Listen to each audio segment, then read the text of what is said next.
Assalamualaikum warahmatullahi wabarakatuh. Perkenalkan, nama saya Novi Rahmadani dengan NIM C1C020057. Pada video kali ini, saya akan membahas mengenai metode pengumpulan data untuk memenuhi tugas dari Bapak Dr. Wirmi Eka Putra SE MSI pada mata kuliah Metodologi Penelitian. Baiklah, kita langsung ke materi yang pertama, yaitu pengertian mengenai metode pengumpulan data. Nah, metode pengumpulan data ini adalah teknik atau cara yang dilakukan oleh peneliti untuk mengumpulkan data. Nah, pengumpulan data ini dilakukan untuk memperoleh informasi yang dibutuhkan dalam rangka mencapai tujuan penelitian. Nah, tujuan yang diungkapkan ini itu berupa dalam bentuk hipotesis, merupakan jawaban sementara terhadap pertanyaan penelitian.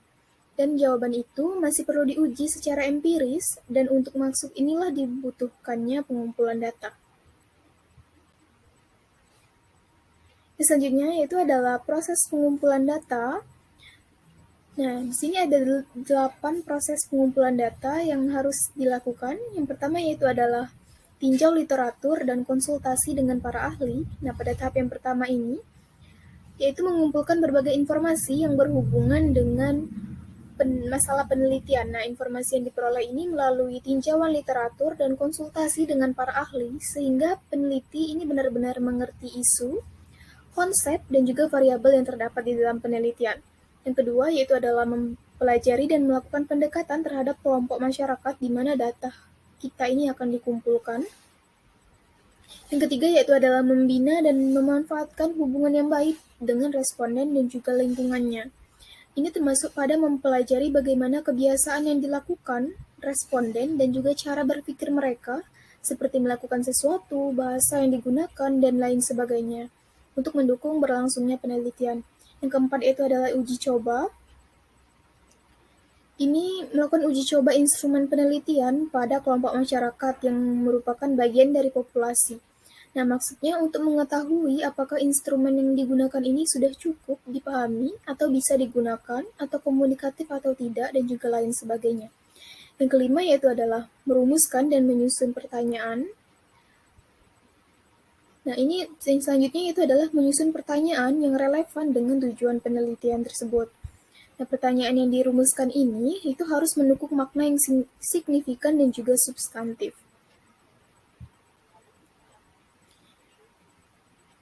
Yang keenam yaitu adalah mencatat dan memberi kode. Nah, setelah instrumen penelitian tadi disiapkan, selanjutnya itu dilakukan pencatatan terhadap data yang dibutuhkan dari setiap responden. Nah, berbagai informasi yang diperoleh ini perlu dicatat guna untuk memudahkan proses analis. Yang ketujuh yaitu adalah cross-checking, validitas, dan juga reliabilitas. Yang kedelapan dan terakhir yaitu adalah pengorganisasian dan kode ulang data yang telah dikumpul supaya dapat dianalisis.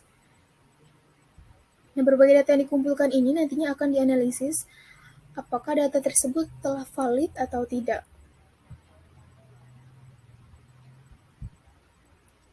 Selanjutnya itu adalah metode pengumpulan data. Secara umum, metode biasa yang digunakan dalam pengumpulan data ini ada 4. Yang pertama yaitu adalah wawancara. Nah, wawancara ini adalah merupakan metode yang pengambilan datanya dengan cara menanyakan sesuatu kepada seorang responden. Nah, penelitian ini, wawancara akan dilakukan dengan menggunakan pedoman dari wawancara. Nah, metode pengumpulan data ini dilakukan dengan mengadakan wawancara langsung kepada pimpinan atau pemilik perusahaan, karyawan, serta pelanggan mengenai kegiatan sistem pelayanan yang diterapkan sehubungan dengan masalah yang akan diteliti.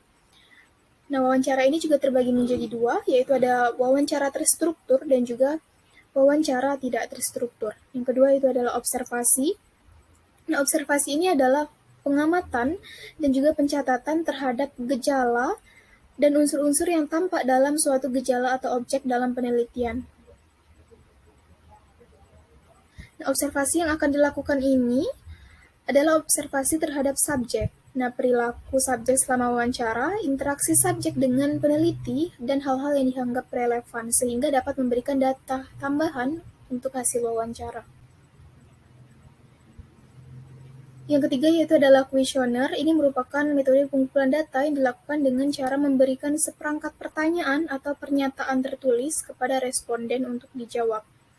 Berdasarkan bentuk pertanyaannya, kuesioner dapat dikategorikan dalam dua jenis, yakni kuesioner terbuka dan kuesioner tertutup. Dan metode pengumpulan data yang terakhir yaitu adalah studi dokumen. Ini jenis pengumpulan data yang meneliti berbagai macam dokumen yang berguna untuk bahan analis. Dokumen yang dapat digunakan dalam pengumpulan data ini dibagi menjadi dua. Yang pertama dokumen primer dan juga dokumen sekunder.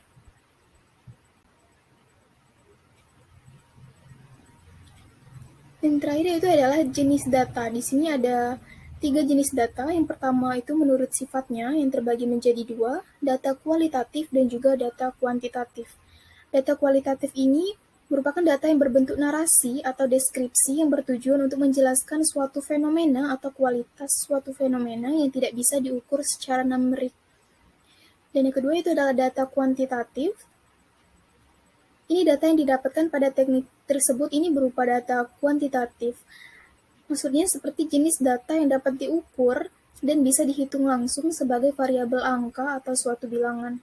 Yang kedua itu adalah menurut waktu pengumpulannya, terbagi menjadi dua, yaitu ada cross-section atau insentil. Ini adalah data yang diambil hanya pada suatu waktu tertentu. Kedua itu adalah data berkala atau time series. Ini merupakan jenis data yang dihimpun dari waktu ke waktu dan ditujukan untuk memberikan gambaran pada suatu perkembangan peristiwa. Yang terakhir yaitu adalah jenis data berdasarkan sumbernya. Yang pertama ada data primer. Ini adalah data utama atau data pokok yang digunakan dalam penelitian. Biasanya data primer ini bisa dideskripsikan sebagai jenis data yang diperoleh langsung dari tangan pertama subjek penelitian atau responden maupun narasumber. Yang kedua itu adalah data sekunder. Ini merupakan teknik pengumpulan data yang menjadi data pelengkap. Artinya data ini tidak diperoleh melalui tangan pertama. Sama halnya dengan data primer, ini pengecualian ini berlaku pada riset kuantitatif. Biasanya peneliti akan mencontohkan berbagai dokumen, misalnya seperti literatur atau naskah akademik, koran, majalah, pamflet, dan lain sebagainya sebagai data yang tepat untuk mendapatkan data sekunder. Baiklah, sekian penjelasan saya mengenai metode pengumpulan data. Mohon maaf jika ada kesalahan dalam menjelaskan materi tersebut maupun kekurangan dalam menjelaskannya. Thank you for listening. Saya ucapkan terima kasih. Wassalamualaikum warahmatullahi wabarakatuh.